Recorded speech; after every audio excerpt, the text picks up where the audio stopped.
जो लोग मुझे जानते हैं उन्हें पता है मैं कितनी बड़ी चटोरी हूँ। बात चाहे बाहर खाने की हो या घर में बनाने की, मुझे दोनों ही हाल में वैरायटी पसंद है। तो आज बना रही हूँ रेड कॉटेज कबाब। यहाँ पे मैंने बीट रूट को अच्छे से सेक लिया है, भून लिया है गैस पर और कद्दूकस कर लिया है। उसके बाद एक बाउल लिया है, उसमें मैंने यहाँ पर लिया है रवा 1 कटोरी, 1 कटोरी कद्दूकस किया हुआ भुना हुआ बीट रूट, पनीर, नमक, एवरेस्ट का जीरा पाउडर आधा चम्मच और यहाँ पर लिया एवरेस्ट का किचन किंग मसाला आधा चम्मच। एवरेस्ट का ही मैंने यहाँ पे लिया कश्मीरी तीखा लाल पाउडर, थोड़ा सा लिया है कांदा, अदरक और लहसुन का पेस्ट लिया है, हरी मिर्ची टेस्ट के अनुसार, नमक स्वाद अनुसार और धनिया पाउडर। उसके बाद इसकी शेप जैसी चाहिए आप वैसी शेप बना सकते हैं।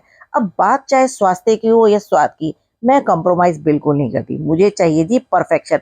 इसीलिए मैं एवरेस्ट के मसाले लेती हूँ जो आपको लजीज स्वाद देते हैं। एवरेस्ट के मसाले आपको कहीं पर भी मिल जाएंगे, आपके नजदीकी स्टोर, ऑनलाइन आसानी से मिल जाएंगे। बस शेप देके पैन को ग्रीस कीजिए और दोनों साइड अल्टी पल्टी कर कर इन्हें सेक लीजिए। अब आती है चटनी की बारी।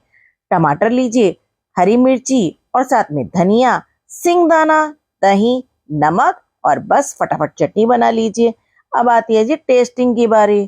क्या लजीज बने, मतलब आप मेरी वीडियो को लाइक कमेंट शेयर तो कर ही देंगे। एवरेस्ट के मसाले लेना बिल्कुल मत भूलिए स्वाद के लिए।